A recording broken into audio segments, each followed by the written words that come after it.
Hi friends, Assalamu alaikum and welcome back to my channel. I am Sumaya from Sumi's Home Chef.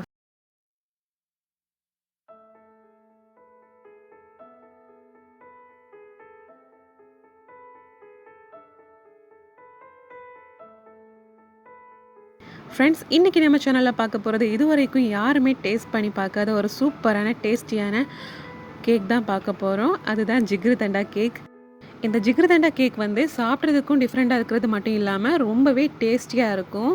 And jigarthanda பிடிக்காதவங்க யாருமே இருக்க மாட்டாங்க. அதே மாதிரி தான் இந்த கேக்கும். அந்த கேக்கும் அந்த ஜிகர்தண்டா ஐஸ்கிரீமும் சேர்த்து சாப்பிடும்போது அவ்வளோ டேஸ்ட்டு.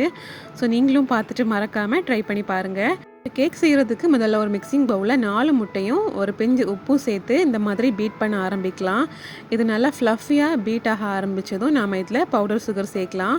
பவுடர் சுகர் வந்து 3/4 கப் அளவுக்கு சுகரை அளந்து பொடி பண்ணி எடுத்து வச்சுருக்கோம். அதை இப்போ நம்ம ஒவ்வொரு டேபிள் ஸ்பூனும் அதில் சேர்த்து பீட் பண்ணிக்கலாம்.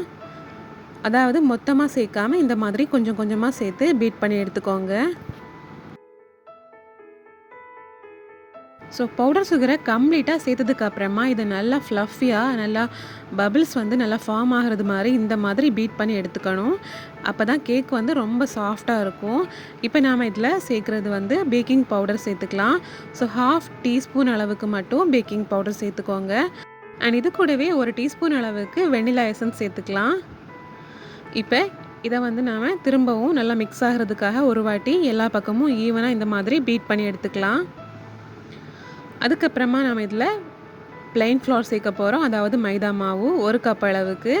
அதையும் நாம் கொஞ்சம் கொஞ்சமாக சேர்த்து இந்த மாதிரி கட் அண்ட் ஃபோல்ட் மெத்தடில் மிக்ஸ் பண்ணி எடுத்துக்கோங்க.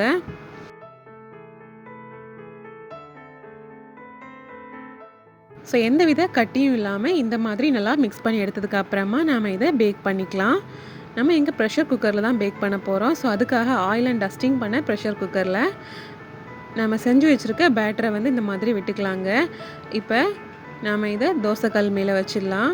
இந்த லிட்டை வந்து நாம் வெயிட் போடாமல் க்ளோஸ் பண்ணிடலாம். அண்ட் ஏற்கனவே ப்ரீஹீட் பண்ண தோசை தவாவில் தான் நாம் இப்போ வைக்கிறோம். ஸோ வச்சு லோ ஃப்ளேமில் பேக் பண்ணி எடுத்துக்கலாம். இது கிட்டத்தட்ட 40 to 45 மினிட்ஸ்குள்ளே ஆகும். ஸோ இப்போ நம்ம ஆஃப்டர் 45 மினிட்ஸ் நம்ம ஓப்பன் பண்ணி பார்க்கலாம் லிட்டை.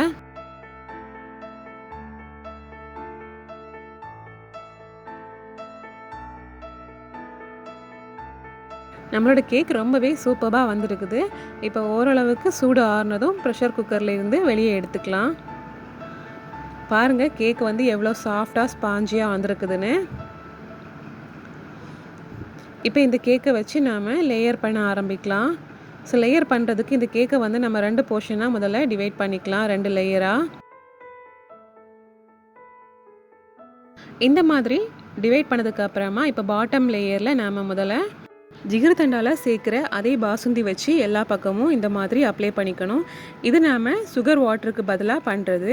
ஸோ எல்லா பக்கமும் ஈவனாக அப்ளை பண்ணிக்கோங்க. இந்த மாதிரி பாசுந்தி அப்ளை பண்ணதுக்கு அப்புறமா நாம் இதில் ஜிகர்தண்டா ஐஸ்கிரீம் சேர்க்குறோம்.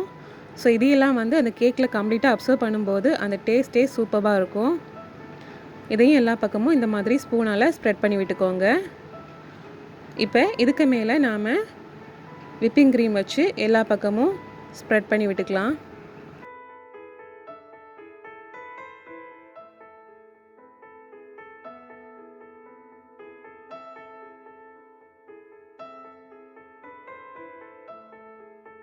ஸோ பாட்டம் லேயரை விப்பிங் க்ரீம் வச்சு லேயர் பண்ணதுக்கு அப்புறமா நாம் இதில் ஒரே ஒரு டேபிள் ஸ்பூன் அளவுக்கு நன்னாரி சிரப், அதாவது நன்னாரி சர்பத், இதை வந்து இந்த மாதிரி விட்டுக்கோங்க. விட்டுட்டு நம்ம இதுக்கு மேலே பாட்டம்க்கான கேக்கை வச்சுக்கலாம்.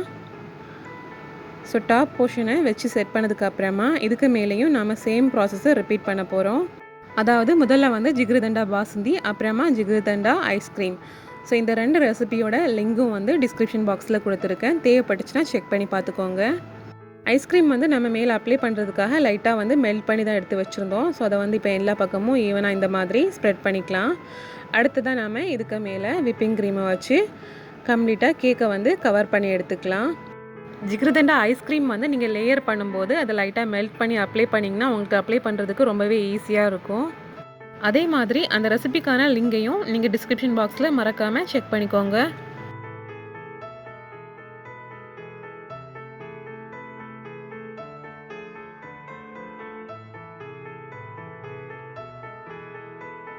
ஸோ நம்ம இப்போ வந்து விப்பிங் க்ரீமையும் எல்லா பக்கமும் ஈவனாக இந்த மாதிரி அப்ளை பண்ணியாச்சு. அடுத்ததாக நம்ம இதில் ஃபைனல் டெக்கரேஷனுக்காக விப்பிங் க்ரீம்லேயே நன்னாரி சர்பத் சேர்த்து மிக்ஸ் பண்ணி எடுத்து வச்சுருக்கோம். அதாவது நன்னாரி ஃப்ளேவர் விப்பிங் க்ரீம். அதை வச்சு சைட்ஸில் வந்து நாம் டிசைன் கொடுத்துக்கலாம். அளவு பார்த்திங்கன்னா நம்ம 1/4 கப்பு விப்பிங் க்ரீமில் 3 டேபிள் ஸ்பூன் அளவுக்கு நன்னாரி சிரப் சேர்த்து பீட் பண்ணி எடுத்திருக்கோம்.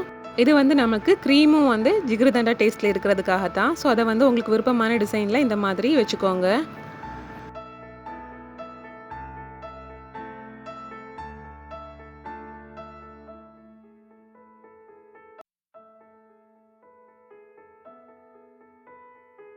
கேக்கோட டாப்பில் வந்து இந்த மாதிரி லைட்டாக வந்து டெக்கரேஷன் கொடுத்ததுக்கு அப்புறமா நாம் இப்போ சைட்ஸையும் கொஞ்சமாக அந்த டெக்கரேஷன் வச்சு கவர் பண்ணிக்கலாம்.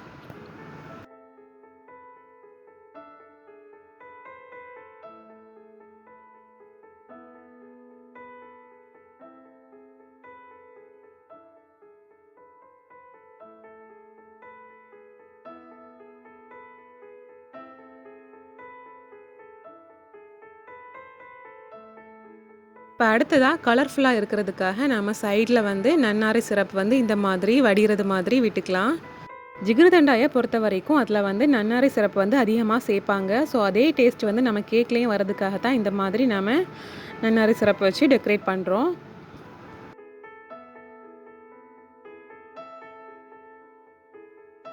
ஸோ ஃபைனலாக இந்த மாதிரி எல்லா சைட்ஸ்லையும் நன்னாரி சிரப் விட்டதுக்கு அப்புறமா நம்ம டாப்பில் வந்து ஜிகர்தண்டா ஐஸ்கிரீம் வந்து ஒரு ஸ்கூப் வச்சுக்கலாம். அடுத்ததாக இப்போ நாம் அந்த ஐஸ்கிரீம் அண்ட் கேக் ரெண்டும் சேர்த்து மேலே இந்த மாதிரி நன்னாரி சர்பத் வந்து திரும்பவும் ட்ரிசில் பண்ணிக்கலாம். அவ்வளோதான், நம்மளோட சூப்பரான ஜிகர்தண்டா கேக் வந்து ரொம்பவே அழகாக தயாராகிடுச்சு. இந்த கேக் கூடவே ஜில்லுன்னு ஜிகர்தண்டா ஐஸ்கிரீம் வச்சு சாப்பிட்டு பாருங்கள். அதோட டேஸ்ட்டே சூப்பராக இருக்கும். அது மட்டும் இல்லாமல் நாம் இந்த கேக்கில் லேயர்ஸில் வந்து basundi and jigarthanda ice cream apply பண்ணியிருக்கிறதுனால அந்த கேக்கும் ரொம்ப சாஃப்டாகவும் அதே சமயம் ஜிகர்தண்டா டேஸ்ட்லேயும் இருக்கும்.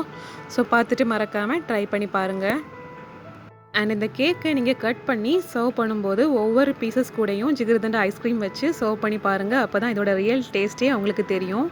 அவ்வளோ ஜூஸியாகவும் அண்ட் அந்த ரியல் ஜிகர்தண்டா ஃப்ளேவரோட ஒரு ஸ்பாஞ்சியான கேக் சாப்பிட்டது மாதிரியான திருப்தியும் இருக்கும். ஸோ ஃப்ரெண்ட்ஸ், இது வரைக்கும் யாருமே சாப்பிட்றாத இந்த ஜிகர்தண்டா கேக் ரெசிபி உங்களுக்கு பிடிச்சிருந்துச்சுன்னா வீடியோக்கு மறக்காமல் லைக் போடுங்க, ஷேர் பண்ணுங்கள், கமெண்ட் பண்ணுங்கள். இன்னும் இன்ட்ரெஸ்டிங்கான ரெசிபிஸ் பார்க்குறதுக்கு என்னோட சேனலை மறக்காமல் சப்ஸ்கிரைப் பண்ணிக்கோங்க. இந்த நாள் இனிய நாளாக அமையட்டும். தேங்க்யூ ஸோ மச் ஃபார் வாட்சிங்.